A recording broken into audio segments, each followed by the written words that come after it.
Well, the stage is set. North Carolina and Clemson are ready to face off, but will Drake Maye have what it takes? Been a little inconsistent so far on offense these last two games, but will he figure it out and beat Clemson, number 9 team in the country?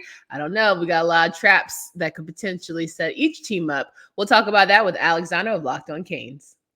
You are Locked On ACC, your daily podcast on the Atlantic Coast Conference. Part of the Locked On Podcast Network, your team every day.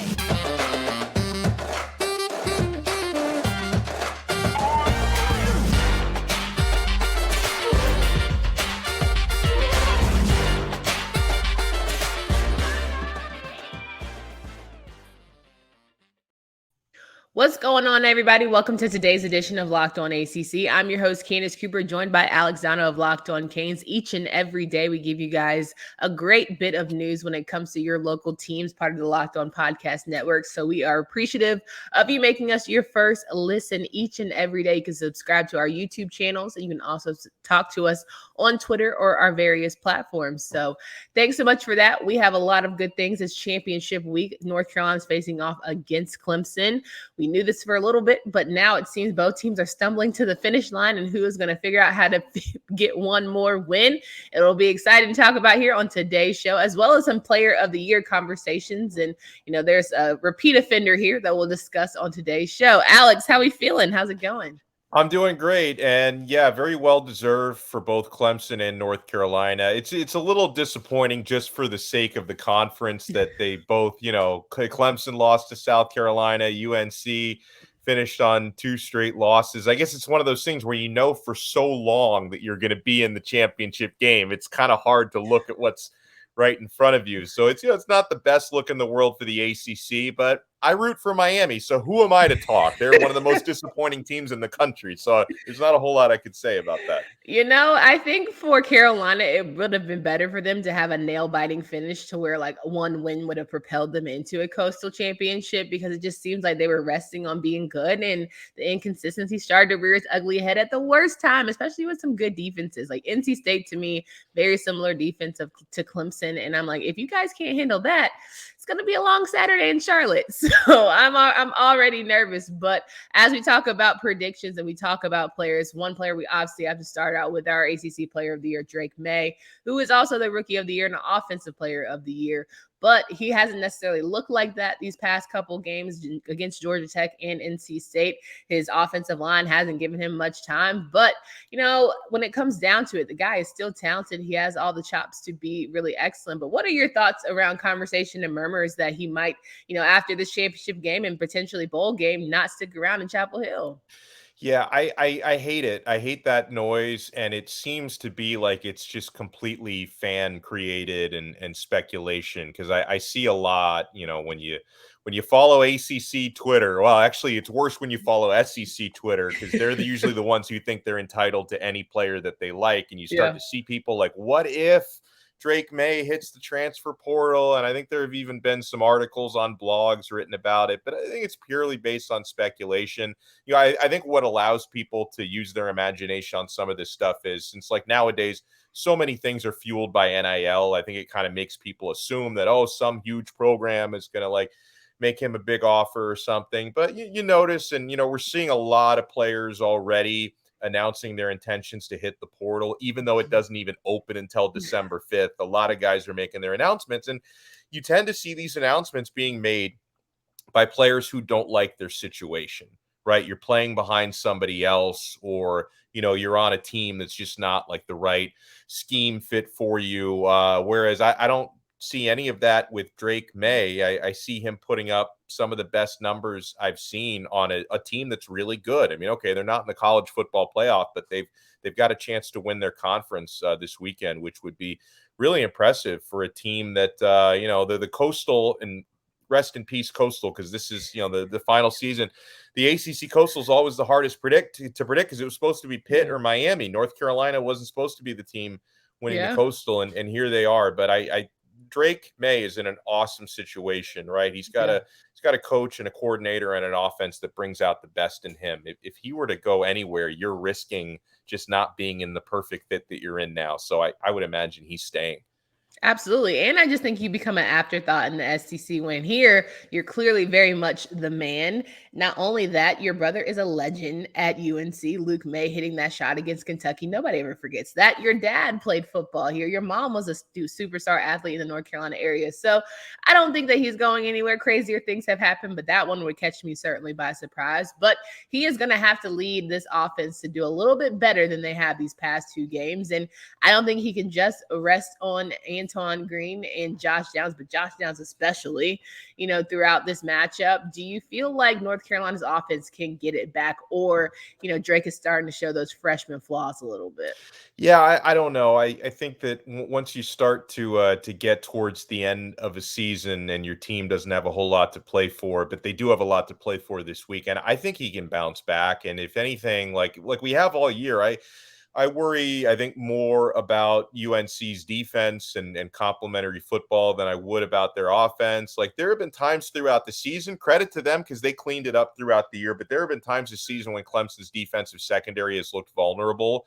Everyone goes back to the game. I think it was in October against Wake Forest when they were just shredded through the air by the Demon Deacons, although they were able to win the game in OT. So, if anyone else in this conference can shred a defense maybe even better than Hartman did, it's Drake Maye. So I'm expecting North Carolina's offense to keep this one competitive. And, I think that you're going to have talented players on both offenses, right? I mean, you mentioned the usual suspects for North Carolina, and I'm really impressed by Will Shipley. Was able to watch him in person. I was also able to watch Drake Maye in person. I was very impressed.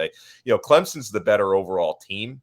And there's a reason why they're 7.5-point favorites in this one by pretty much all of the sports books out there. But it's not the same Clemson we've seen in recent years. They fumble a lot. They make some mistakes. I mean, DJ Uiagalelei is far from perfect. He's big. He's athletic. He's tough. Like, what never surprises me when he goes out there and has a good game, because the guy is just a specimen. He is huge. He's fast. He's going to run you over, but he's also going to put the ball on the turf and throw interceptions from time to time. So that's kind of the total package with him. That's what you get. 100%. I do think ball security is going to be an issue for them. But, you mentioned Will Shipley. Drake Maye was sitting here saying, I'll meet you in the championship game. He spoke it into existence. So if there's anything that you need on Twitter right now, Alex, go ahead and put that tweet out there for the world. Miami figuring out how to be a good team next season. Crazier things have happened, right? They continue to recruit well. So we'll see. We'll see if that translates finally. Exactly. And I think with Will Shipley, that UNC defense, right, you're going to have to figure out how to stop him. That run defense for UNC has been terrible all season. That's going to be their pain point. But when you look at North Carolina, I know Drake Maye has a great arm, but you're going to have to utilize Elijah Green. You're going to have to figure out, can these guys run? They're going to have to, because you have to mix up a little bit of this offense to keep Clemson on its toes, because those guys in the front are lethal, and they're certainly going to give you a long day.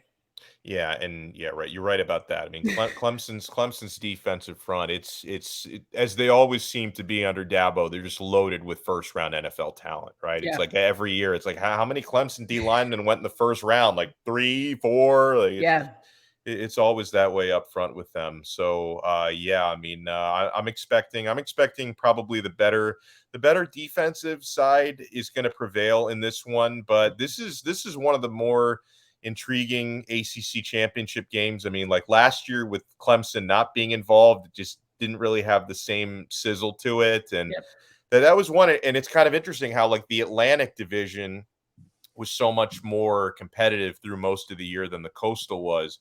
But then at the end of the day, the team that pretty much everyone picked to win the division ended up, the cream rose to the top there in the case of Clemson, where NC State, even Syracuse and Wake Forest made it feel interesting for a while. But, Clemson are who they are. It's honestly, it's disappointing that they're not, going to be in the college football playoff, to not have ACC representation. It's a bummer, but it's still, I think it was still a good year for the league overall. Absolutely. And I also think, like, going into this matchup, Dabo Swinney loves nothing more than to have a negative storyline. I think he loves nothing more than to be like, hey, they counting us out. They think we can't do it. We still don't have the stuff.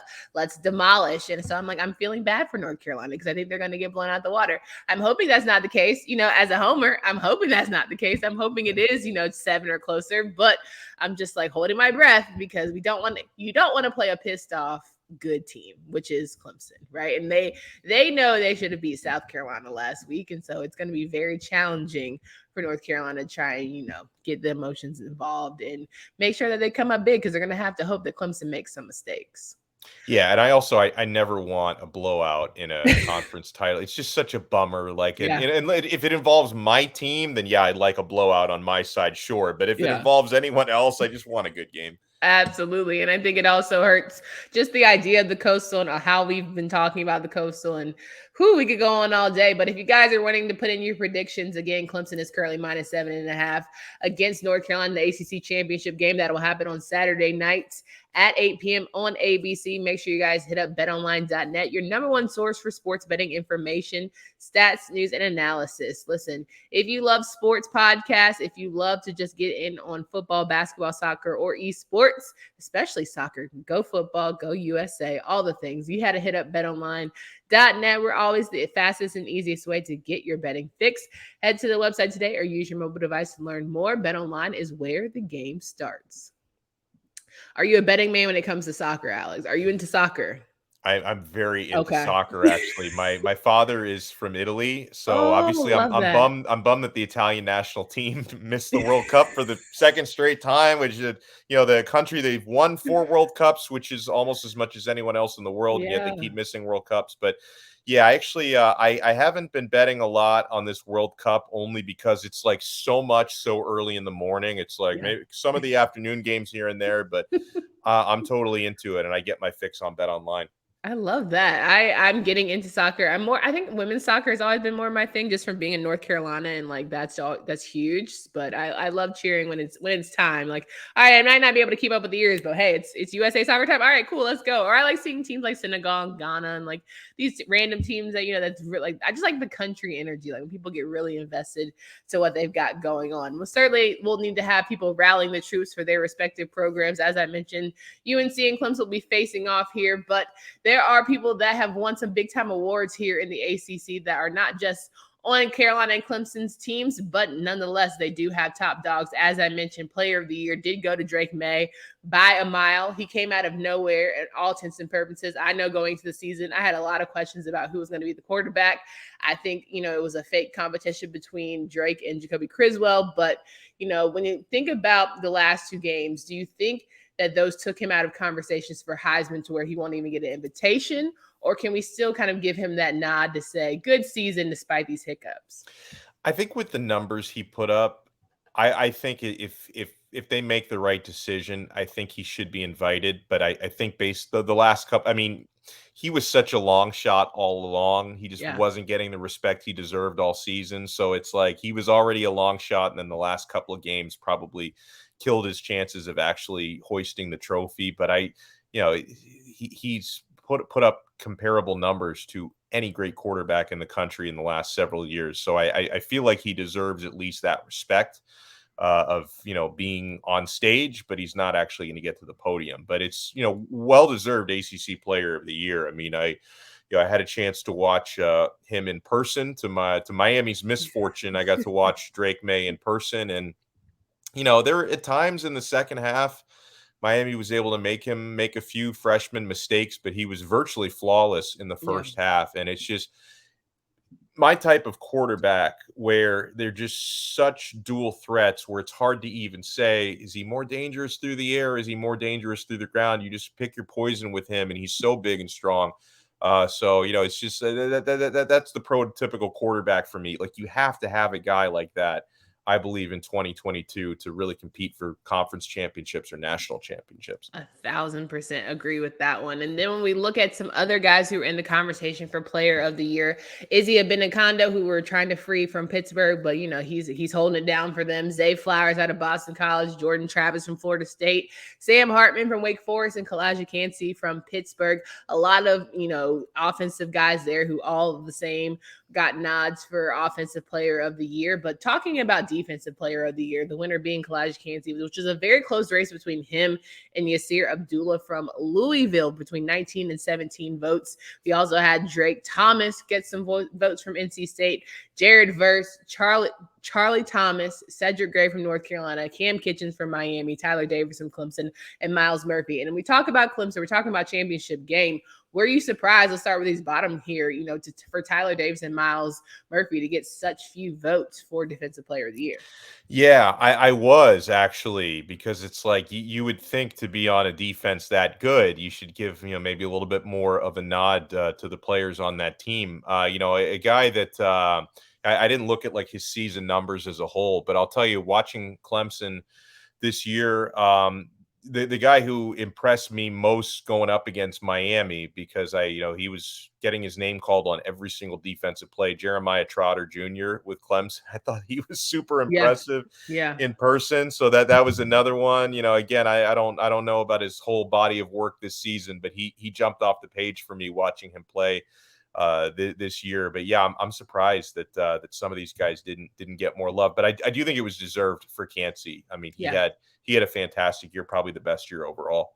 And we talk about coastal teams and everyone rots on the coastal so much, but there are a lot of guys on this page. I'm looking at Kancey, I'm looking at Thomas out of Georgia Tech, I'm looking at Kitchens out of Miami, and I'm sitting here saying there's some studs. As much as people want to talk, bad about the coastal and how they're, they don't have the numbers as stacked and the records don't necessarily reflect how good they are, I still think there are dogs on those respective programs, especially Cam Kitchens. He's honestly been one of my favorite players to follow this season, and I hate that Miami is just getting such a bad rap because we just expected so much more. And I hate that I have to do this to you, Alex, but what is going on there? I've heard a lot of rumors. I heard a lot of moms, trying to get into things, everybody getting their feelings, and it's just new age of college athletics for sure.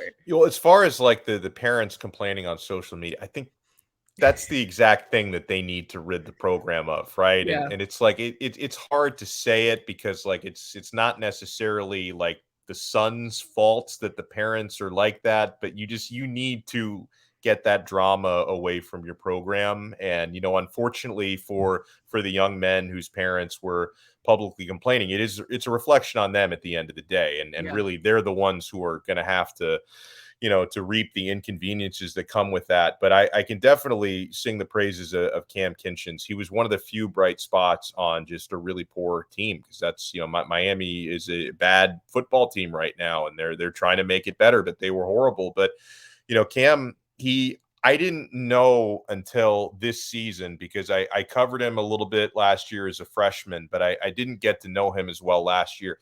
I didn't realize just what a film junkie he is. I don't think he has any hobbies, which is a great thing for a football player if that's your life dream, because he never leaves the film room. One of the most interesting, conversations that Cam had with the media this season was a couple days after the Georgia Tech game, where he had 3 interceptions in a single game.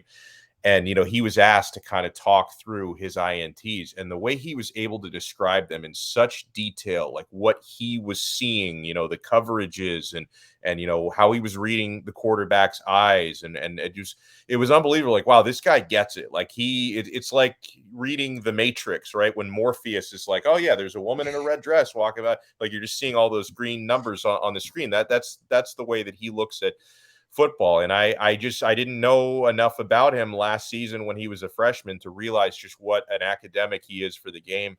And he kept his head up all year. There were a lot of Miami players that are talented, but as the team got worse throughout the year, a lot of these players just got worse kind of as a byproduct of that, where Kitchens was the opposite. As the year went on, he would get a little bit better with just about every game this season. So I think that's a testament to his attitude and to his hard work. And I've said this a couple times on Locked On Canes, that if they can find, 22, 30 guys like Cam Kitchens, they'd be and I'm not even, he's obviously talented, but even beyond the talent, if they can find, 22 guys, 22 starters that just approach the game the way that he approaches games, the team would be a lot better for it. 1,000%. And as we look into way too early, going into next season, and we'll end this with a championship talk, but just in terms of not having the coastal anymore, Miami figuring out ways how to get back. We've seen it sort of with Florida State, the big brand name, the big brand program starting to really, back it up on the field. I mean, Jordan Travis, Tyler Van Dyke, or whoever the quarterback's going to be. How excited are you to see maybe some of those big name ACC programs maybe turn it around going into next year, especially with no divisions? Yeah, Florida State is obviously on the way up, and I think they're continuing to do that. Obviously you've got a program like Georgia Tech, who's a little bit behind on that, but it was, I think it's good that they took the interim tag off Coach Key, and they're giving him an opportunity to build that thing up, because obviously Georgia Tech has been very inconsistent since Paul Johnson was there running that 1930s offense that I'm glad that they moved on from, but they were they were consistently a lot better during those days before Collins got there. But I think that's a team that's going to take a while. I'm wondering how, like, if Syracuse can kind of build on the great first half to the season that they just had. I think with a team like North Carolina, I think we've learned over the last few years that we have to treat them with more respect, because they always seem to be forgotten before the season starts, and then they throughout the year remind you how good they are. I think Duke is an up and coming program as well, and I know that that Duke is certainly a show favorite here on Locked On ACC. So I think that's going to continue. I'm wondering if Clemson, who they're probably going to win an ACC championship, even on they're still kind of on like continuing the sort of their version of a down year from last year. Are they going to get like right back on top of college football? Because they got a top 10 recruiting class right now, but they're not in that like top 3, top 5 territory that we're in for so long. So I'm wondering how they're going to kind of close out National Signing Day, because it seems to me like Dabo is so like old school with the way he kind of approaches the whole NIL landscape. I wonder if he's kind of built for 2022 recruiting, because and listen, a lot of people would probably say like, I love how he is so like old school and he doesn't want to associate with that. But at the same time, if you don't embrace that, you might get left behind with the way things are going. So I wonder if that's going to kind of hurt Clemson's team building. But I can tell you this to kind of sum up my point on this.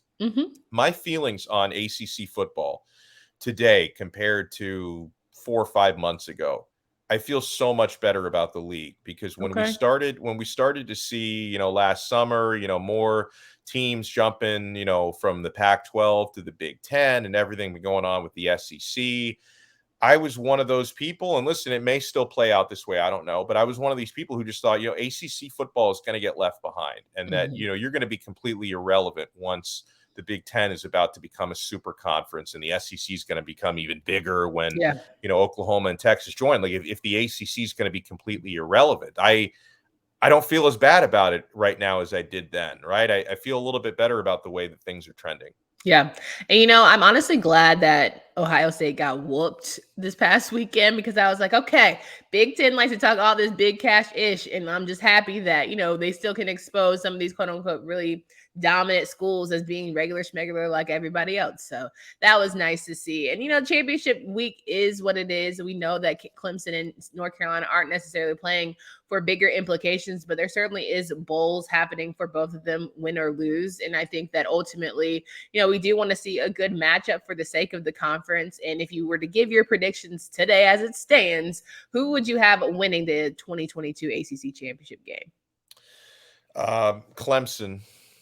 I don't know. Like you'd mentioned something about potentially a blowout. I don't know. I think that this North Carolina team is good enough to hang around. I don't know if you consider like 10 points to be a blowout. I wouldn't. I think Clemson's probably going to win by like 10 or 11 points. I think they'll cover that 7.5 point spread, but I think it's going to be a somewhat entertaining game. And then we'll see. I guess that would probably get them in an Orange Bowl against, a pretty good SEC team. I don't have the SEC standings in front of me. Obviously, you're going to have some, I don't know, maybe they'll face like Alabama or something in an Orange Bowl game. It could play out something like that. Yeah, absolutely. And I think that North Carolina will make it a game. I think it's ultimately, we've been talking all week about like the secondary for Clemson and how they struggle and all the things. And I'm like, this is going to be the game where they become, ball hawks and they just, everything that Drake Maye throws at them, they're going to be able to have that 50-50 ball action. They're going to have the game of their life. That's just how it goes, right? You get excited about, you pick apart one, position group and then they end up being like the best of the night. So I just want to see a good game. I'll be in Charlotte, being able to root on this will be my second ACC championship game. I'm So I'm so excited for envious. that. I'd love Yeah. to go. I've been, and North Carolina is a beautiful state. Yeah. I've never caught a game in North Carolina, but I have visited up there this time of year, and it's nice. It's like, 'cause you actually feel it, because the problem with South Florida is we have one season and it's summer, so it's nice to see, like, it's nice Yeah. to see some like, in the fall. It's nice to see some fallen leaves. It's Yep. nice to to get some snow every now and then. We have Yeah. one season here. You get all the elements of North Carolina, that's for sure. It's going to be cold. The Pitt fans were very much in their element down there. Who knows what South Carolina fans? I was in Charleston over Thanksgiving visiting my newly born niece, and so I was like, it's a little warm here, borderline hot. So who knows? Maybe the shivers will help, give Carolina the advantage. But when it's all said and done, I'm hoping like you, it's a good game. Alex, it's always a pleasure to have you here on the show. Thank you so much for joining us. Can you please remind these folks of where they can find you, follow your work? It's my pleasure. And yeah, I've already turned the page on Miami's terrible season, and we're basically a football recruiting / soon to be basketball channel for the foreseeable future. And the football recruiting, the block has been hot. Miami landed a 4-star flip from Michigan, Collins Nice. Achiampong, who was actually, those who have watched Locked on Canes for the last several months, this was one of my favorite players in the summer for the class of 2023. When he committed to Michigan, I was so sad. Yeah. And then Miami was able to flip him. So now I'm so happy.